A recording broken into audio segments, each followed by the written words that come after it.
All right, everybody, hold on to your hats. Get out your pen and paper. We are in for a ride today with Miss Alyssa Gletz and hashtag color my credit. We're going to be talking about the deceptive tactics of 0% interest. Those sons of biscuits. But Alyssa's here, guys and gals. Fear no more. She is going to put the flashlight in front of the path, show us the way to go so we don't fall into the pit of despair when it comes to loans. Alyssa Gletz, welcome back, my friend. Thank you for having me. I'm so happy to be here. I'm doing something different with my hair today. I don't know. Every day is like, ooh, girls. Oh, so much more energy involved. You're fine. I'm not looking for okay, so let's talk about this 0% deception. I mean, we were prepping to go on air a second ago, and you're going off on a tirade about car loans and 0% down and this bullshit. So let's talk about that, because that's something that you can talk about with your clients, your friends, your family. Yeah. And what is the truth behind 0% interest? Isn't that a good thing? Sounds good, right? Yeah. I mean, who doesn't want? Can't you see that just from a logical point of view, if there were two cars being offered to you, and one of them was going to give you 0% interest and the other one was going to give you 4% interest, still good. No brainer, right? Why would you not? Why? Like, give me the reason why you wouldn't go the zero interest way, right? I don't know. Because you're so blinded by looking at something going zero interest. Awesome. You already know, if you've bought a car before, that, the price on the car, the price they advertised, that's before sales tax, registration, doc prep, all those extra things. We know that. And in our head, we kind of go, it's a few thousand, whatever. Right. Right. So how much do you think interest adds up to on $40,000 over 3 years at 4%? You're going to tell me the number. I'm probably going to be astonished. $2,500. Jeez.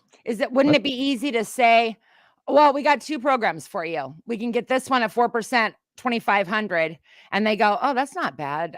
Or not 2,500, but they'll go 4%. Oh, that's pretty good. They'll go, oh, we could do zero interest. And then next thing you know, when you go to sign all the paperwork, you're paying $42,500 for the car. You see, they just work it into the sales price of the car, the interest up front. So when you do a 0% interest, you are paying interest up front. Nobody works for free. You know what I mean? We know from last week, we were talking about how, your contact information, your email is it's goods. It's like, what were we calling it? It's the product. Yes. And just like that, like when people, how you get the birthday messages, like TG, I'm just trying to think of this one, TGI Fridays, like you sign up for some birthday club, and then on your birthday, they'll send you a little email that says, come get your free TGI Fridays, right? Yeah. You ever do that? You ever have those birthday things? You ever have so many on your birthday that you're like, I couldn't, if I wanted to, I couldn't drink 8 coffees. I couldn't drink, I couldn't eat 5, different fast food burgers. But nobody told you that when you registered or signed up for that thing, that you had to put your real birthday. There's nothing illegal with that.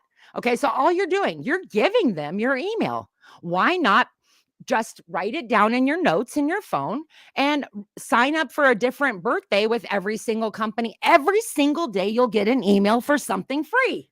Every day's your birthday. I think this is genius. I can't even take credit. I heard somebody talking about it and I'm like, genius. I mean, every day. God. It's like the unbirthday sign up. Dude, you could do that for your spouse or significant other, or, clients that you really like, find out, 6 places that they really like to go and sign up for the birthday thing for them, so that every 2 months they get something like, hey, it's your birthday, come on in. I mean, because they want your contact. All they care about is capturing your email. So you have to think about, what am I getting for that? You're the product. Email that I'm going to throw away, or could I use it so much better if it was April 10th? Because I got nothing going on April 10th, August 9th is packed, that's my day. But so, those little things, it's the blinders. It's the things that we didn't notice. We were so intent. We were so looking over here at the car that we cannot believe we are going to get qualify for 0% interest, right? This is amazing. And then boom, they go, by the way, here's your car, 42,000. You don't care. You're like, oh, so I have to pay 42,000, but I get 0 interest over having a 4%. Oh yeah. But nobody wants to look at the amount, right? No, and so when we talked about cars the other day, I was sending you all of Deshaun, the auto advisor. He's my favorite. He's pretty cool, actually. He's pretty cool. He worked for Mercedes-Benz and GMC for years. And so he's got a lot of good stuff. I like those kind of people that share insider secrets. I mean, obviously, that's what I do a lot. Try to share what nobody would have told you unless they worked there. I love that kind of stuff, Why can't they just tell everybody? But when you look at cars, he says that if you always want to take, if you're going to go get a lease, you're going to take the MSRP and you're going to put in your calculator times 0.015. If the lease payment they're offering is more than that, walk out. Okay. Got to be that. MSRP. So MSRP. So let's play this game right now. Yeah. Let's play a real world game. Pick a number for me. Any number. 40,000. $40,000 times what? 0.015%. That is $600. That should be, you should have a lease. And realistically, I think 0.015 is a little conservative. Even I would even be like probably a little bit lower, but that if they offer you a lease, and it should be a 3-year lease, not a 4. We don't do 4-year leases. 3-year lease, 12,000 miles. And you got to know for sure. Look, I'm not looking to have this car for more than 8 years tops. So then at 3 years, if you do pick a good vehicle that has a good residual value, you might end up wanting to purchase it after the lease is over, or if you finance it, you just have to remember that you don't want to have financing on any vehicle that's more than 10 years old. So if you are going to buy a car that's 5 years old, okay, you can't get a loan for more than 5 years. Don't do that to yourself. It will never be worth it. If the car is 2 years old, then you shouldn't anyway, but you shouldn't have a loan more than 8 years. Really, you should never take a loan more than 72 months. But the most popular is like 68, 69 months. That's what I meant. 69 months. There we go. But that is like the most common. I think that 750 is like the most common car payment right now, which is that makes sense. I'm ridiculous. About 850 on my car, but I have a higher interest rate because I had some credit issues in the past in 2017 when I bought it. Yeah. So they looked at me, they're like, "Oh, dude, you pay all of your bills. You have a couple of back taxes you're working on." I'm like, "Yeah, dude, I'm working on them. I can't pay them off right now." They're like, "That's cool.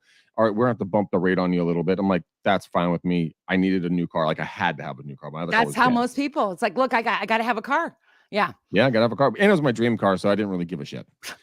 What a good time to buy the dream car when you're in the worst possible place for fun. No, I'm just kidding. When you're completely underwater financially, get a new car. Let's go. It's usually, I tell you, I feel like a lot of people got into car situations in this last couple of years because they were like looking for a house. Look, they got their credit better. They were looking for the house, and then they were getting bid out, and they were like, "I have to buy something," and then they all bought cars, And cars are just so much, these days. Well, that just eats into your DTI, which really affects the buyer's ability to ultimately purchase something. Like you told me a story about a client that had a $2,000 car payments, right? Not $2,000. They had two $1,200 car payments, so 2 cars that were $75 each.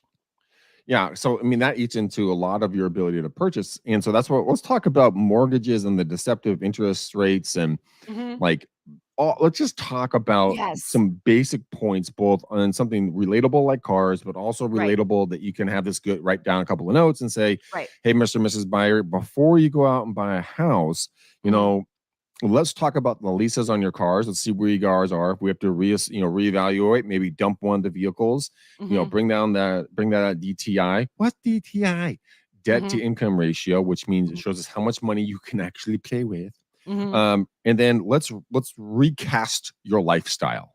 I did that with a gentleman when he first Well, he wasn't my client. He was actually a real estate agent. He was trying to get a private office. So I said, okay, let's look at your expenses. He needed $400 for a private office. He came back to me the next day. I didn't even know what the hell I was doing. I was just talking to him. And that's basically what I told him. Go look at your expenses, come back, let's reevaluate. He found $2,500 a month that he and his wife can cut out of their budget by just not eating out at lunch. So crazy. And how it adds up, you know?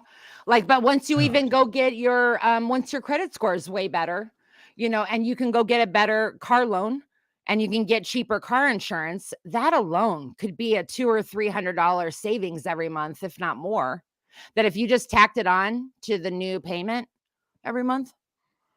Dude, it's unbelievable that I've learned to find out after almost 25 years in the business that everything is malleable in real estate. There are ways to take from one, give to another, take out and eliminate, boost up, take down. It's like playing checkers, chess, and shoots and ladders all at the same exact time. Yeah. But there is a way to the end goal. Yeah. We can get your prize, the car or the home or the investment property, whatever it is, you can achieve it. But strategy, that's the most important part. It's all strategy. It's all like, how do I make that? Like I was saying to you last night, I won't get off topic, I promise, but about ADUs, about the thought that we're moving into we've been there, but we're moving state by state. California is definitely ahead of the game, but Arizona is now too, as of last night, of adding a guest house, a casita, the thought of having that income producing potential property in your backyard. Now you're making your home partially into a income. Right. And, you know, a lot of these, the ones that for me, it's different than the income opportunity for Arizona on these guest houses, you know, as far as it's more about the thoughts of what people don't think about. You and I at our age, Greg, we have, you know, parents that are getting into retirement. They're getting into needing assisted living, needing things that they're going to jack the prices up like crazy on. Right. And then we've got our kids going to college, needing student housing. College is nuts how much money it is. So that's where I'm at. I'm like, my mom's doing okay. My mom just retired. But I think, you know, long-term care potentially for my kids, the school, like I've got school money for them, but how can I maximize it? How can I save more with it? So I really think the strategy, the getting creative, the having conversations with your friends like Greg and I are, we're using some time to kind of figure out what are some ways we can make our life work for us. Could we rent out our pool if you wanted to do that? That might not be a good idea, by the way, but could we rent out your car? You know, could you rent out a room? There's so many different ways. Like you got to kind of start thinking about nobody's going to have one job. They don't now, but we're always thinking about multiple, you know, income streams and multiple jobs. And don't think that you're, you know, any better if you do have multiple, because that's just going to be the norm. Like it's some people aren't there yet. They still only have one job. But I think it's so funny when people say, what do you do for a living? Because I'm like, where should we start? Which job you want to hear about first? Yes. You know, but you have to, and you don't have to be like crazy, like, you know, me with multiple jobs, but you do have to figure out a few ways that easily you might be able to have pay for your lifestyle, you know, just adding a rental in the back. If you could add a rental, and not that there's not cost involved. Okay. But if you could, where you could bring in an additional $400 or $500 to reduce your main house payment during these times, every little bit's going to help. But you do have to strategize. These cars, the credit score alone could be a huge catalyst in just going down your budget and knocking some of this stuff, you know, down. But it's definitely something we have to work on. I feel like that's the crisis that we're going on. We're dealing with, different from the housing crisis in 2008, is that we have this total budget crisis going on in every line item. Don't you feel? And I feel like there's so many things slipped in. Don't you want to talk? And I'm just going to keep. No, I'll just let you keep going. You know, in all honesty, it's a walking through a labyrinth without a map. when it comes to finances, because there's so many trap doors, there's so many false walls, there's so much misleading, like, hey, come over here, and then you fall through through a hole, and you're up to your eyeballs in debt because you're like, well, I thought I was supposed to go over there, I thought I was supposed to pay this off, I thought I was supposed to do X, Y, and Z, but you're like, no, you can't. And what your terminology and verbiage has been, you take a player out of the game off the field, you can't use them anymore. So when it goes back to the cars, everyone's like, oh yeah, pay off your car, pay off your car, pay off your car. But you're like, yeah, pay off your car, way to go. But now you don't have a line item for qualification. Right. So keeping some sort of car, that's why leasing for real estate agents is a pretty damn good idea, because you keep writing that money off, because it's your virtual vehicle, a virtual office. But at the exact same time, fuck, man, who really wants to carry a debt at all times? You don't really have to have a car payment, though. There is an alternative. You can get a self-lender. No, it's called self-lender. I'm a big advocate for, you don't have to be in debt to have a good credit score. That's a total line of bullshit that. See, that's what I'm talking about. Score. Yeah, it's not a debt score. It's a relationship score. It's a money relationship score. So you have to represent with these 3 accounts that you know how to borrow money and keep it under wraps, keep it under control. So with the credit cards, you're demonstrating every month that you're using between $1 and 10% of the limit. The limit, drop the last zero. Nothing more than that on the last day of your statement. The installment, you only need one.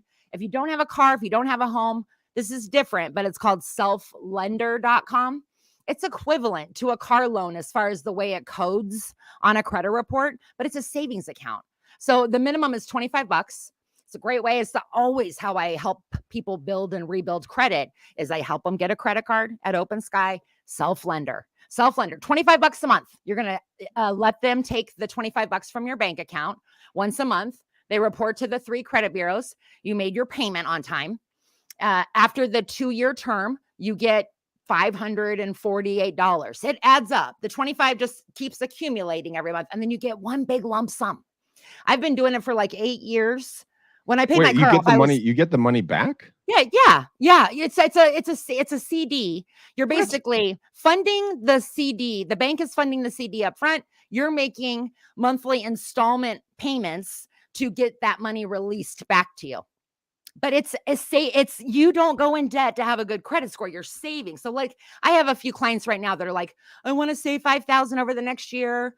So that's all I need for my down payment. I'm like, I start breaking it down by day. I'm like, okay, $27 today, $27.84. That's what we need for 10,000 at the end of the year, But the self-lender thing, I've been doing it now for 8 years, and they have different increments that you could do 25. You could do 25 is all you need for it to be a good trade line that counts as a installment coded loan. But I do the one that's 91. And that one is $91 a month they take out of my account. I never see it. I never even know about it, right? But it's a 1-year term on that one. And every February I get a check for $1,100. And every February I want it. So here's a question. Here's a question for you on the self-lending site. I mean, self-lender, excuse me, selflender.com. Yes. So it's $27. I just did $27 times 365 times 18, right? Because a lot of people go to school at 18 years old. Right. So if you do that $27 when you have a child, like, boom, take it. Yep. Still covered in goo. You're like, installment payment starting today. Mm-hmm. And that just rolls through at $27 every single day, right? And or every month. Or every month. I wrote down every day. Oh, every day would be $10,000 a year. Yeah, it's $177,000 and change. Yeah. But also, let's go 27 times. Well, actually, we need to see how. So you would want to, so you want to do 25 times 12. Yeah. And then times 18. But that's one little thing. I mean, there's some better vehicles at $25 a month you could do than this for your kids to maximize it, like, so you can get it compounding. But this is the perfect type of account for you to tell your 18, 19-year-old who just in college, you don't want to teach them how to go into debt, right? But you do want them to have a great credit score. Well, this is a perfect best of all worlds. Yes. Well, I mean, imagine being able to do one of two things: the $25 a month, right? That's going to get you like 5,700 bucks or whatever. It's not Or going to be it's a whole ton. $542 or something after the 24-month term. I did 18 years. Okay. Uh, 80. Okay. so 18. it could be building their credit for them behind the scenes, Well, right? no, because it doesn't build their credit. It's not gonna. You can't you can't be get an application in your own name until you're 18. You can add your kids as an authorized user with some banks, like some of them don't have an age requirement. Amex is like 13. I really don't suggest, because your credit score is based on the last 24 months of your life. Please don't add your children, number one, before 16. Okay. It's not going to benefit them. It won't. It's more for you to manage that somebody doesn't steal it. Okay. So it's just not worth it. It's not going to give them any benefit. And to be honest with you, unless you really got your credit card game down, and I don't mean just that you have great credit, you always pay your bills on time. I mean, you crazy like me, like, the credit card statement closing date, and you never have it be more than like $20.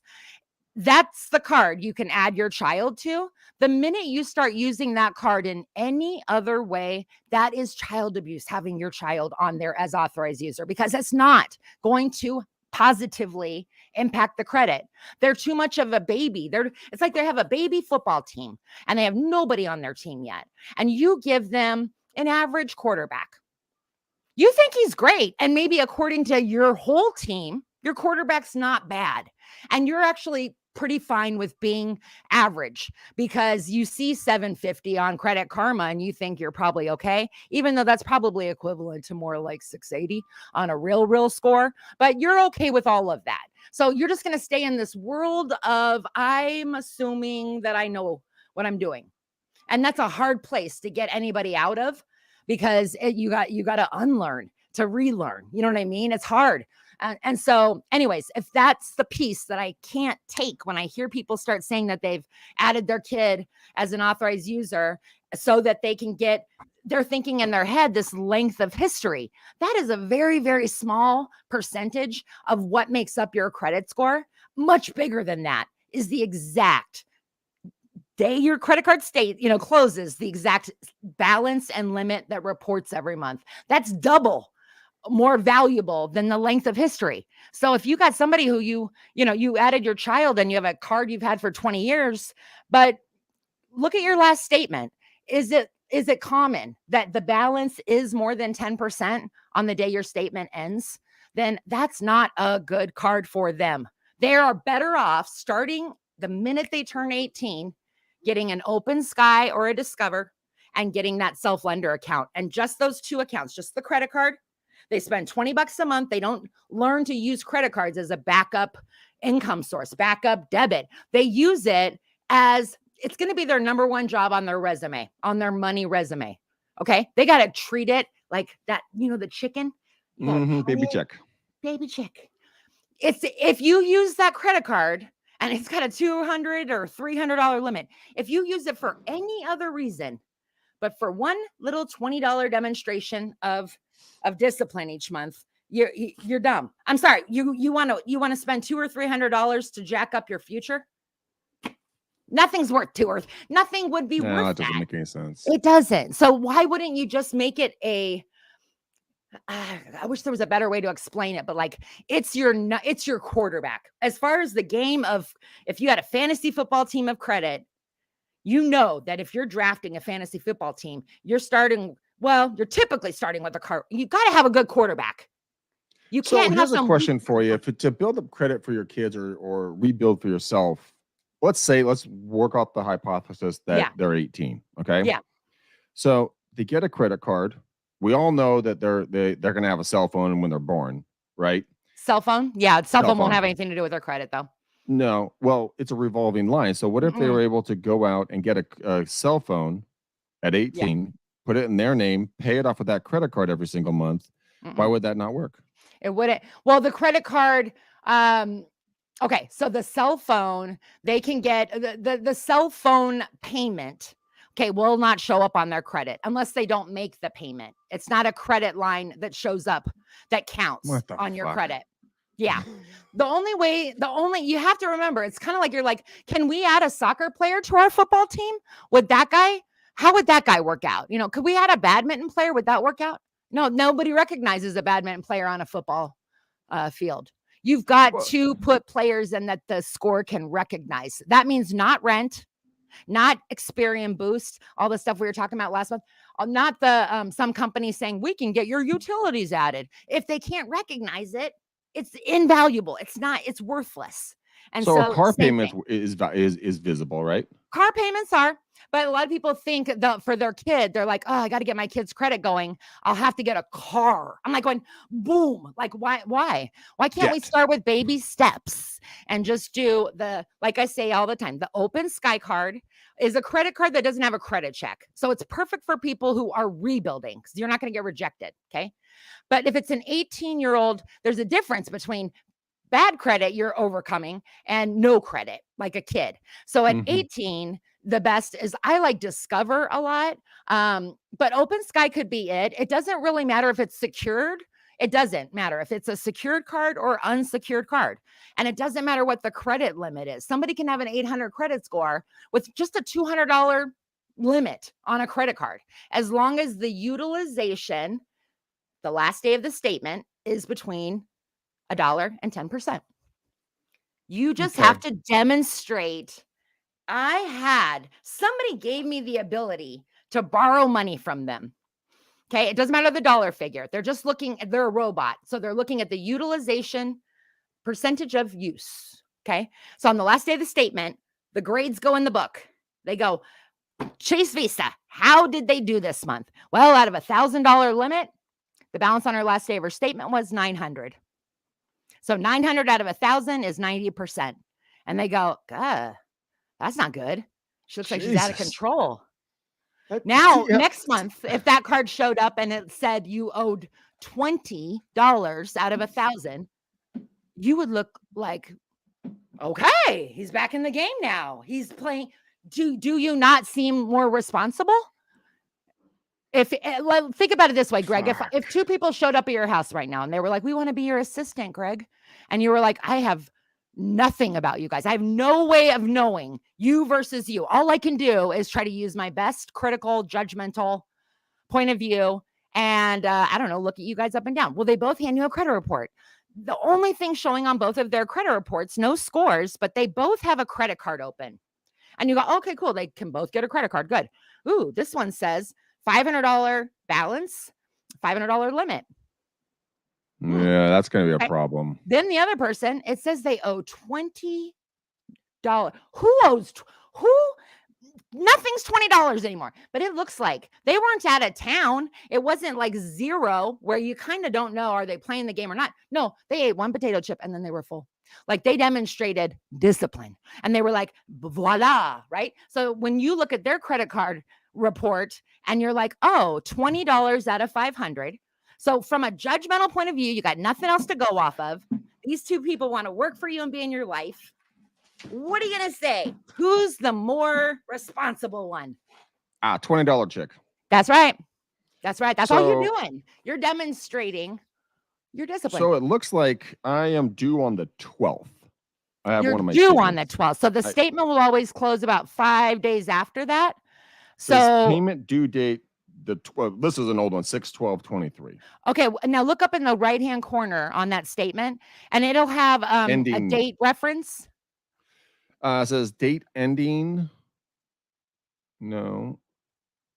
From this day to this day, it's usually like, from 4/18/23 to 5/18/23. So your statement ends around the 18th of every month. Your due date, you said, is the 14th? 12th. Okay, 12th. Okay. See, so what is that, 6 days? Okay. So every single credit card follows that same pattern where you've got the 12th is the due date. What do people do, Greg? They pay off their card on the due date in their mind. On the 13th, they go to dinner with you and they go, hey, I'll buy dinner. On the 14th, on the 15th, they put the plane tickets.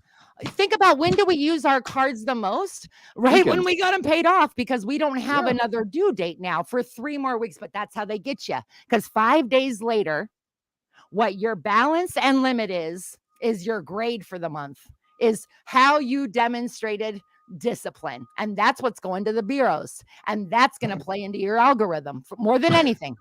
Well, I can tell you,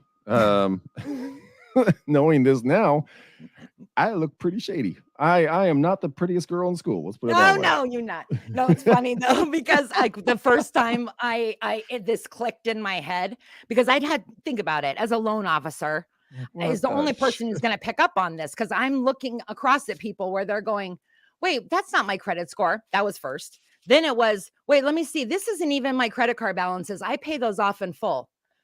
And I'm going, okay, but if that is like literally like somebody saying to me, I know you put a whole bag. I know I put a whole bag of flour in the cake bowl for the cake, and I know it tastes like shit. But I was thinking I was only going to put 1 cup in. It doesn't matter. Your cake is still crappy. Like your cake, what you were thinking never made it to the bowl, right? And so now the same thing on your credit cards. If you don't control what goes in the bowl, your cake ain't going to turn out right. It's not going to turn out right. So you've got to that's how you get it under control. You write the dates down. So like my credit cards every month, okay, I make my list, my 17 cards. I do this every month. Oh my God. Because you never know. This is the thing. You can make them all work for you, because from the first day of the cycle, I think you said it was the let's see, it ends on the 18th. So I end on start and end on the 18th, and due date on the 12th. That means then for the rest of the month, on the 19th, your new cycle starts. Okay. And it goes all the way through until the 12th of the following month. Okay. So the day after your statement ends, you usually get like an email that says you have a new statement available. Yeah. If you have paperless, that's your indicator in your brain. That's your, okay, now I'm back to being in the spend zone on that card. I can use it from today until the next due date, whatever I want, all the way up to the limit if I want. Now, then I know on my due date, I have to pay it ideally back down to like $20. Okay. So if you owed $860, you're going to make an $840 payment on your due date, so that $20 is the leftover balance. And then you take that card out of your wallet for 5 days. You wait from the 12th and through the 18th. It's like bye week. They are on the bench right now. They don't play. Wait. I can't use my card. I can't just go in on the 17th, pay it off, that day, let it, show there's 20 bucks in there, and so then you got to have a payment. You got to make a payment per billing cycle. So you have to make a payment by the due date, right? But if you keep using your card after the due date and the charges are going through, I guess you could try to like wing it, and maybe by like the morning of the 17th, if you paid your card that day down to the 20. What worries me is, what if it's not processed in time, and by the time the 18th closes that night, like so there's nothing. Go on the 16th. Go 2 days before. Sit in purgatory for 2 days. I'm just saying, being aware. You set up the timing, whatever you want, or just make sure you don't spend above that mark. Just that would be the other way to go. Is if you don't want to be like looking at dates and statements and all that, then you have to look at all of each individual credit card, drop the last 0 in your limit, and that's it. As long as you don't ever, if you have a card that has a $10,000 limit and you're like, I never spend more than 1,000, you're good.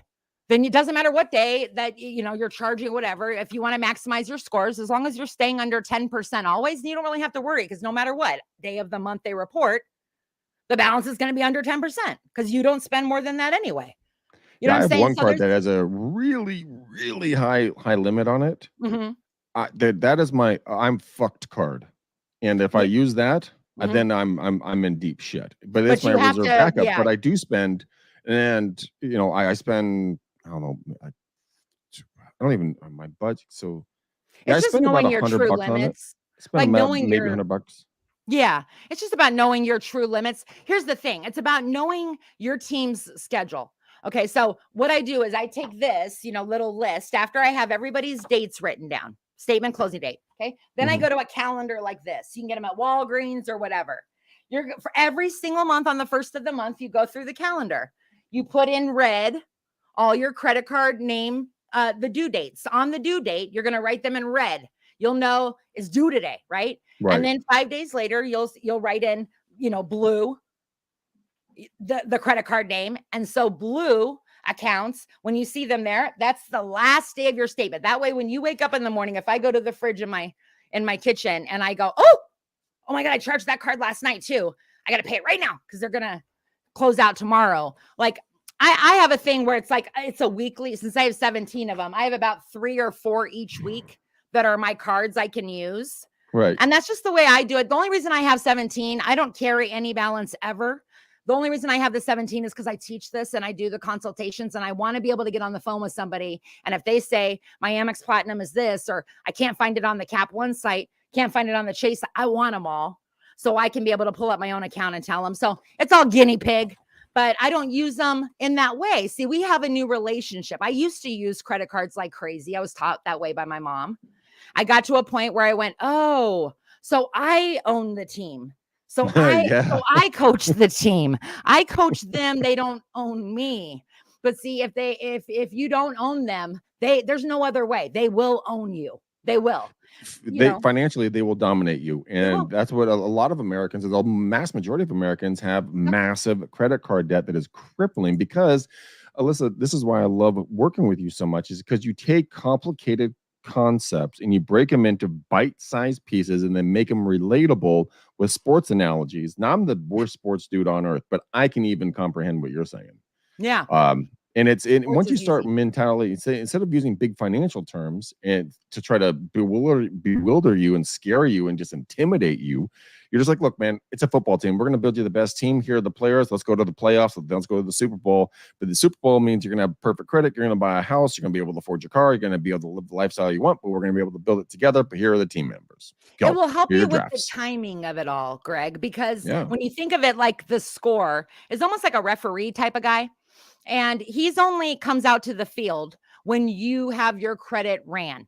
Okay. When you tell someone to run your credit or you run your credit to generate scores, game day at that moment. So that means like if yesterday you paid off all your cards and then you had somebody run your credit today's game day and they run the credit. Well, I'll just tell you that it's gonna have the scores are gonna be generated off the data on the reports. The reports are gonna reflect if they didn't close, the statements didn't close yesterday. They're gonna reflect the balance from previous before you paid it off. So it compounds on mistakes?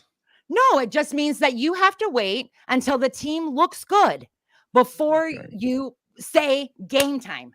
If you pull the whistle or do the whistle, whatever, blow the whistle, then all I know is that, your team might not be ready. Okay. So your team might not be ready in the sense that if you looked at your credit report right now, it'll say on your credit cards, a month, the last month they updated, it'll say August of 2023. Okay. And maybe your last day of your statement was the 18th of August. Well, we're at September 4th or whatever. You pull your credit today, then your score is going to reflect off of an account that's still showing it's maxed out. If you would have waited to have your credit run until after September 18th, when your credit card closed and now it reflects you owe 20, and then you had your score game day after that, you're going to see the difference in the score. But until the team is ready, the score won't generate a better score. Your score is literally like basing off of what your team looks like at this moment. Are they in the best place to lend money to? It's like the score has one job, to predict whether you can do this at this exact moment. Okay. Now, let me make one more point about this because it's important when it comes back to cars. I want you to think of basically 2 types of players. You've got revolving, you've got installment. Like offense, defense, okay? The revolving accounts are your credit cards, are your Care Credit, Ashley Home Furniture, anybody that gives you a credit line that you can use, borrow, use, pay back. That's a monthly stamped relationship, okay? The installment loans, you only need one of those, but it's car loans, home loans, student loans, something that you agreed, you signed up for something and you agreed contractually that you would pay this thing back over this amount of time. You make a payment every month. The only thing that score is looking at is, did they make the payment they said they would? It has nothing to do with what you owe. If you made a chunk $10,000, lump sum payment towards your $30,000 balance on your car, you would get nothing better for that, because that's not something you signed up for. You just are supposed to make the contractual payment. That's the relationship you guys have. Now, when you go to pay that car off, you just retired the guy from your team. That's why your score dropped, because Joe Namath, if he's not on the team right now, the Jets can't win the Super Bowl. Okay. And you guys are like, but we had Joe Namath for 5 years and he was at every single game on time. Right. But he's not on the team anymore. So he cannot be one of the players that the score can look at to see that you're worthy of having money lent to you. He's got one job. He's got to make sure you're going to pay back. He can't be going off something that happened a month ago or 2 months. So that means that when you go, if you don't want your car loan part of the debt to income ratio for a mortgage, you're like, what do? I want to pay off the car because I don't want it part of my debt ratio. However, if I pay it off, my score will drop. Right. When you're within 10 payments, okay, and even if you're not, but you're able to tell the lender, hey, I'm going to be paying that off. If it's more than 10, if it's under 10 and it's not a lease, the lender doesn't have to count that payment against you because you're within this 10-month time frame of the debt being paid off. We wouldn't have to count that in. But the key is that if you can tell them, if you can get into that window when your 10 payments or less and have them run your credit, okay, say, I want them to run my credit before that car loan updates to a 0 balance, because that's officially means he's off the team. Oh, that's what you're saying. Yeah, I knew. Okay, I was wondering where the hell you're going with that. That actually makes some damn good sense. And I actually got a letter from my lender from my car going, "Hey, good news! You're getting close to the end of your payments." And I'm like, "Fucking sweet! Take $850." So you need to keep that needs to be alert in your head of, okay. If you were having, let's just say, Greg, that you were in a position where you knew you were going to either be applying for buying a house or you were going to need to shop around for a new apartment. Maybe you and your girl are going through a rough time and you're like, I got to make myself viable, not only to the women, but to the apartments. I got to make myself look good for the renting. Then you really got to be aware of the timing. If you look at your credit report right now and go, oh, I have 1 payment left on my car and I'm 2 months from applying for the apartment, you've got to know your score is going to drop for 2 or 3 months after the car loan is officially off the team. Here's what's going to happen from there. Where your score is going to go from there is going to be completely about who's left on the team now. If you pay off a car the same month that all your credit card balances are maxed out, like, in other words, your quarterback, running back, and wide receiver are drunk, overweight, didn't show up for gym. Like, they're on the field looking like, who are these guys, right? Shit. Yeah. And then you lose Joe Namath at the same time. The score is going to be like, they're going down. Now, but if your quarterback, running back, wide receiver look amazing, they're throwing heat, they look good, right? In other words, boom, they're reporting $20 out of whatever was available to you. That's all you used. They look perfect. Joe Namath is gone and they already have another installment loan and they have the credit cards looking good. You won't see much drop in your score at all. And it'll rebound very fast. But the people that see it drop and then don't see it come back up, it's because you're not really giving them any feeling that your team is going to recover yet. And so you have to almost give them something they can feel. You know what I mean? Like, give them something that they can see, visual, see.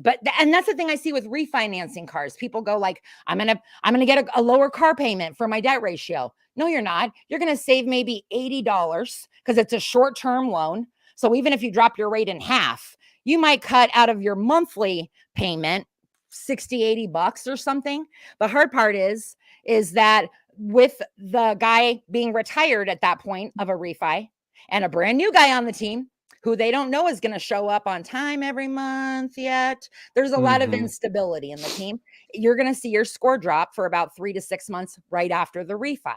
So I go, don't do that. You need to be an optimal place for your credit score when you go to finance the biggest thing you ever are going to finance, right? Not to say, not, don't take the score drop just to save yourself 50, 60 bucks in your debt ratio. It's not going to get you anything. No. That's a big waste. No. Dude, okay. Well, it's official. My brain is blown. God, I mean, you ripped through that so freaking quick, but I mean, that's why I like working with you, because you know what you're talking about. You waste no time. What would someone be able to do to just get started with this? Or actually, let me rephrase the question. What would whoever's listening to this right now, how would they instruct a client to go out and start this process? Would it be to go back and watch this video? Would it be to follow you on TikTok at Color My Credit? Reach out to you for an individual consult? How would they be able to take this knowledge, not have to learn it to like you do inside and out, but let you speak to them? But how would they get their clients into your sphere of influence? Sure. And of course, everything that you just mentioned is good. I think the consults are really nice because I charge $100 for 30 minutes, but if I could have hired a sister growing up, a smart sister who knew what she was doing, but that wouldn't make me feel stupid and would talk me through it, like kind of just like, okay, now we're going here and now we're doing this. And now I would gladly have paid $100 for that. So that's available. That's not the way I make a lot of money or anything. That's more of just having a service available. But you can definitely watch this video. And then, like I said, I give a lot of resources in the consults that I do, Deshawn being one of them, but a lot of other ones too, that I have one lady who's completely taught me how to negotiate a lease, a closed-end lease, and really go through each page. So lots of little highlights there. Anyway, what I would do is either reach out to me directly, and I can pass them. I'll be able to get you whatever you need. Realtors reach out to me, and then I'll give you a little a list of some resources and stuff and places that your client can look at. But otherwise, just tune into us and tune into what we do on the daily. I'm always trying to bring this specific type of information out there to the public. So, well, guys, again, go to TikTok. I know if you guys don't like TikTok, that's fine. That's okay. Just just do it anyways. Just go to Color My Credit, watch the videos, have your clients, have their kids get on. Their kids are on fucking TikTok or Instagram and Facebook. Look, how hard is it just to follow my stories? Because I do like an adult Sesame Street every day with my stories. There's at least 5 or 6 that are not going to take you more than a couple minutes to watch, and it won't overwhelm you. And at the end of a week, you're like, I got a couple good little zingers, taking you out of the. I mean, just as a real estate agent, who everyone's like, well, should I lease or should I buy a car?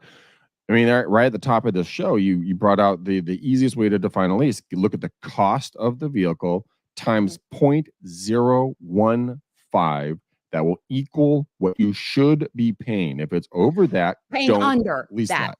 Right. That or below. That or below. And if you can say, look, guys, I can't do, because our numbers came out to $600 earlier in the analogy. So let's say they're going to say it's $625. You're like, I can't do $625. I can do $575. I can't do anything over that 600 mark. Well, no, that's my number. Either make it work or, sorry to waste your day. They will adjust if they can. They will adjust, and hopefully not blind you in the process, because I think I sent you that one yesterday with the guy that he was talking about, I can't afford a $600 payment, and he said, well, what about a down payment? What do you got for a down payment? So the guy throws out, I could probably come up with $4,000 or $5,000. He goes, you come up with $5,000, I'll get you a $480 payment. The guy was like, you could do that? He's like, yeah, I can do that. Oh my God. Yeah, you can. I just took your loan from a 5-year to a 7-year. But you got the same payment. People don't focus enough. The one thing you really got to focus on with car loans is how many years are you paying that interest? How many years? Because you've got to look at, okay, I'm buying this car for this amount, 42, blah, blah, blah. I'm paying this amount in the extras. There really shouldn't, there's so many fees you don't need, but doc prep, tax, basic fees. Okay.